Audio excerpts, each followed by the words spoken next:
Hello and welcome to my latest video on the NHS. If Andy Burnham moves from Manchester to number 10, he'll be the first former health secretary to become Prime Minister in the history of the NHS. What might that mean when there's no more money? His commitment to social care, for example, is well known, but when the Treasury tells him that hiking inheritance tax will reduce the tax take, he'll find there are no easy solutions. When I became Health Secretary, Burnham was Shadow Health Secretary. Week after week, he railed against what he claimed was a toxic mix of cuts and privatisation. The claim about privatisation was nonsense. Use of the private sector increased only modestly under the Conservatives. But there were funding pressures, which led me to push for a £20.5 billion increase in funding in 2018. Partly as a result, the UK no longer trails other countries on health spending. In fact, it's the fifth highest in the OECD. But even if money was the answer, there just isn't any.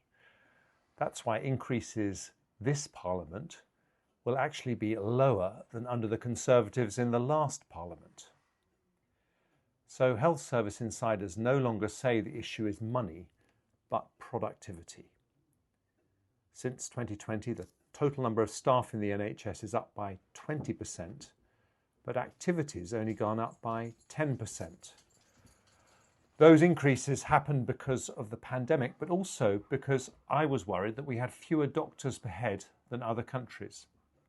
I raised training places by 25% in 2016 and then doubled them in the 2023 long-term workforce plan. But despite those staffing increases, waiting lists have remained high. Recent falls in those lists, trumpeted by the government, happened nearly as much from list combing as additional operations. So how should Prime Minister Burnham raise productivity? I look at this in my new book, Can We Be Rich Again? One of the things I say is that poor IT is holding back the NHS, which is why in my last budget I agreed a £3.4 billion IT investment and productivity plan with the then NHS England Chief Executive Amanda Pritchard. And there is a huge opportunity to transform the NHS with AI. Because it's nearly 10% of the economy, it would actually transform our national productivity too. But it won't be enough. And this is where Prime Minister Andy Burnham and I, despite our political differences, might actually have something we agree on. As Mayor of Greater Manchester, he's been extremely frustrated by the centralisation of power in London. A city the size of Manchester in the US, France or Germany can sort out many of its own issues in a way we make impossible in Britain. But what Burnham experienced in Manchester is also a daily reality for the NHS. It's the most micromanaged and bureaucratic health system in the world. Since the start of the century, ministers have recognised the political importance of the NHS and sought to grip it to deliver tangible improvements. Sometimes that's worked and sometimes not, but every time the preferred tool for doing so is a national target. And a proliferation of targets has made the NHS the most centralised, micromanaged, bureaucratic health service in the world. NHS trusts are monitored against 18 monthly operational performance measures. GP practices have to report on 44 quality and outcomes framework indicators, upon which their income depends. Managers spend all their time managing up. Patients become numbers.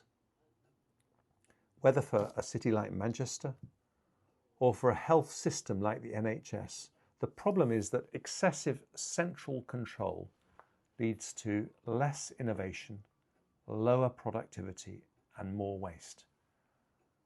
So if Prime Minister Burnham really wants to address this, he should scrap all national targets and consider devolving responsibility for the NHS to locally elected mayors.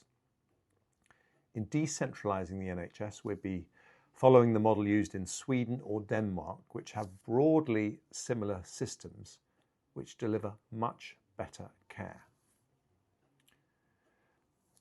But we don't have to look abroad to see how this could work in the UK.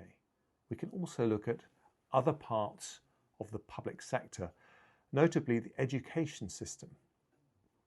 There are no national targets for the number of A-level passes in maths or physics. Instead, we give autonomy to heads alongside accountability through Ofsted.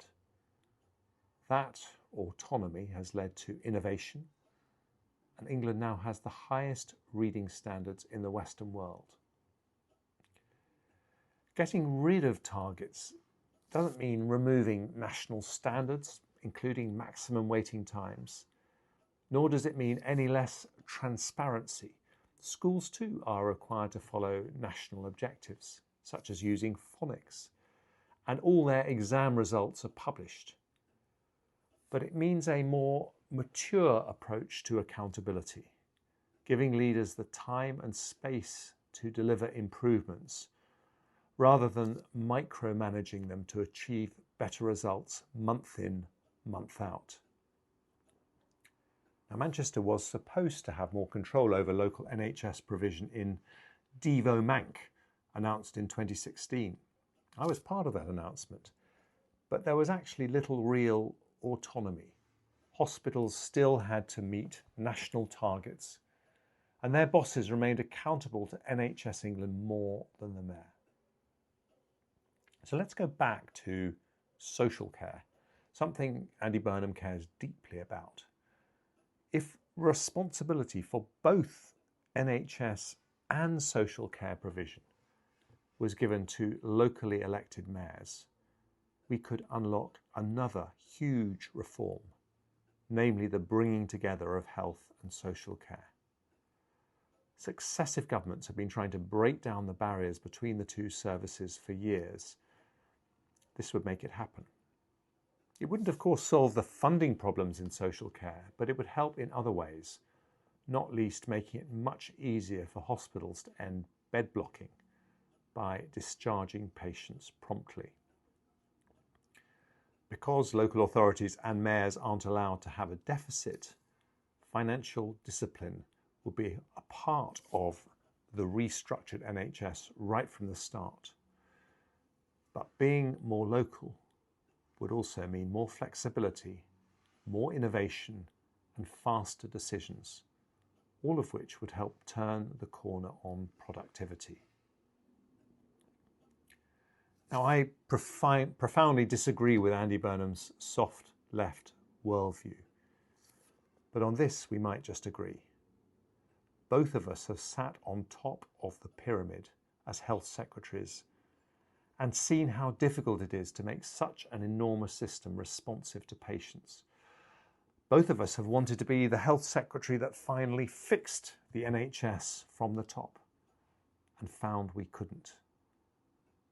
If, as Prime Minister, Andy Burnham actually decentralised the NHS, it would be a radical change, not least because for the first time it would be no longer true, to quote the famous saying, that if a bedpan is dropped in a hospital corridor in Tredegar, the reverberations should echo around the Palace of Westminster.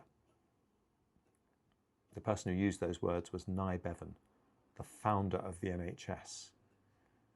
Ironically, by addressing the NHS's biggest structural flaw, Andy Burnham will be securing Bevan's creation for the 21st century.